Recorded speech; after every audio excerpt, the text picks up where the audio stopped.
Bear Fight Coffee and Hex Bars. That's what we got today.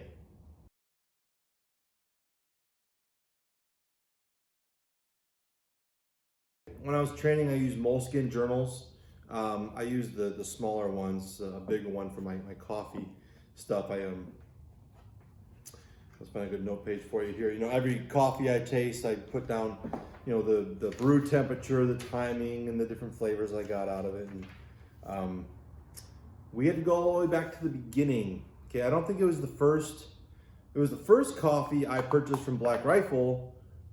Not the first video I did, but it was Bison Union Company Black Buffalo blend coffee, and it blew my mind. It was like a year ago, and it was unbelievable quality. I never had anything like it. And I was a bit of a newbie. I didn't really understand like the partner programs and stuff and what Black Rifle was. And man, this is a good coffee. So I had this Black Buffalo blend coffee, and it was roasted by Bison Union. They were a partner program with Black Rifle. Black Rifle was distributing their product. So I have since had pretty much all of the standard Black Rifle coffees, and I have my favorites, and still nothing touted to the Black Buffalo blend. And so I went back looking for some more of it, and they weren't a partner program anymore.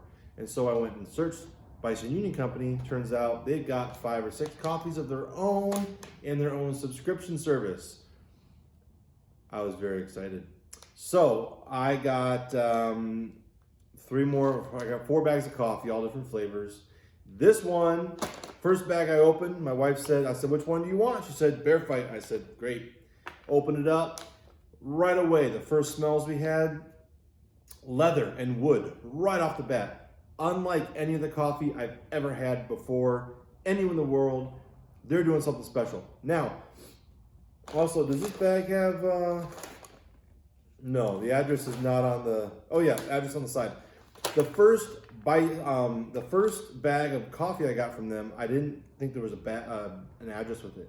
I didn't really know where the coffee was, where the company was.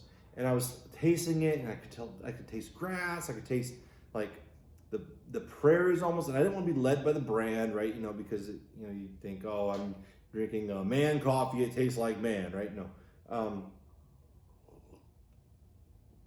But I tasted something in the video. I said, I want to talk to the company because this is not being brewed in an urban downtown area. This is being, roasted.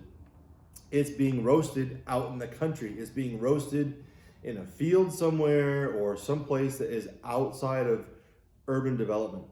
Well, yeah, it turns out they roast it in Sheridan, Wyoming, which is a small city right at the base of the Bighorn Mountains, out in the middle of Wyoming.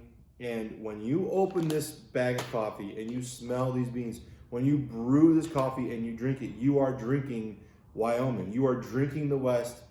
It comes right into all of your senses, and it's there. The first bag I had, I knew it was there, but I didn't know what it was. And now, here, this second coffee from them rings true. This is a super complex coffee. I'm really excited for the other ones. So this Bear Fight coffee, I've been doing it French press. I haven't done a pour over on it yet, but whole bean smell of leather and wood. I have likened whiskey drinking and coffee drinking to be the same, right? With whiskey, you don't want to just shoot whiskey down and be done with it. You want to sniff it for a while. You want to smell it for a while before you even have a sip, right? And then when you have a sip, you want to sip it straight and sip it with some water, and it's a whole complex variation of flavors. The same thing with this coffee, okay? This coffee company, Bison Union, I sniff this as much as I drink it, which might sound weird to some people, but it's an amazing complex of aromas coming off these beans. Now, when I do a French press, I'll bloom it, okay? So that's why you put your grinds at the bottom. You put a little bit of water in, just enough to soak them, and then the grinds will swell up, and they'll start off-gassing a little bit, right? During that bloom period, you get dried fruit smells coming out, you still have wood, and you get the rock smell. If anybody's ever been out west, you get this like rock smell, especially when the winter weather comes and the winds come down off the northern mountains. It's just this ancient, hard, dry smell. That's there. While it's brewing, it slowly pulls some metallic smells out of it. Like when you smell, it doesn't smell like much, but there's like like metal kind of smells. And then it slowly goes back into fruit and leather by the time it's done brewing. I stop this about 2 minutes and 30 seconds, and then I pour it out of the French press. And then in the cup, back in the cup, it smells of leather and hardwood again. It's like a hardwood wood shop, right? Where they've been doing making furniture and stuff out of these super nice hardwoods and fruit woods and stuff. So this one again, tastes of grass, leather, super bright and complex. This one is similar to the Black Buffalo blend, but stands on its own.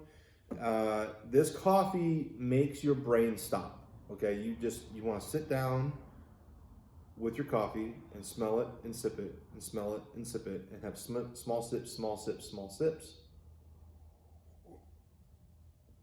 and just keep going, keep experiencing it, and you don't want to stop until it's gone. So Bear Fight Coffee, Bison Union Company, out of Sheridan, Wyoming. I think this is, at least so far, the best coffee I've found anywhere in the world. Go check them out if you're a coffee snob. Okay, let's talk about Hex Bars. A while ago, I wrote down a title, Death to Hex Bar. I think it was actually at the Ashland Strength Clinic, or Strength Seminar in December of this last year, December 2019. I went down there and I was walking around their new weight room by the football stadium there, and designing my own weight room, using my own space, and I was a lead team member at a city facility in Kamloops where I trained, and did a lot of designing and planning for that facility. Hex Bars, I've never liked them. I never really got them. I remember I was at Capital University and they came in, they had a whole bunch of power lift racks, which I thought were fantastic during my interview process. And then like 3 weeks later when I came to start my job, they'd take all the power lift racks out and put in these chintzy little like CrossFit racks, and with like no plate storage or anything, it was horrible. It was not performance based anymore. And I didn't know who made that decision. And then I was there for a year, and as I was leaving, they brought in a new football coach. And the new football coach came in, and the first thing they did was they bought a whole bunch of wheelie stacks for a whole bunch of bumper plates and like 30 Hex Bars, or like 20. It was just a fleet of Hex Bars, so that almost every member of the team could be doing Hex Bar squats at the exact same time. And I don't understand that. The biggest thing with the Hex Bars is you can't store these damn things. They take up so much room, right? They're wide in 2 dimensions, and then they stick up a 3rd dimension with the handles, and to hang them up, the footprint on the floor, the footprint on a wall is massive, and you can't put anything else there around it. And then if you're gonna lean it against the wall, there's no good way to lean it against the wall to where it's not gonna flop over and land on somebody. I never understood this. Also, the amount of Hex Bars people need, right?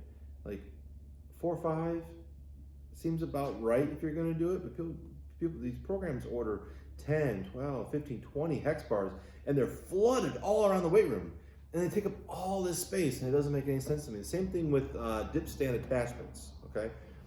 How many weight rooms we walk into with accessorized racks, lifting stations, and every single rack has its own dip stand attachment for it, right? So you could have 30 dip stand attachments. I don't know how many programs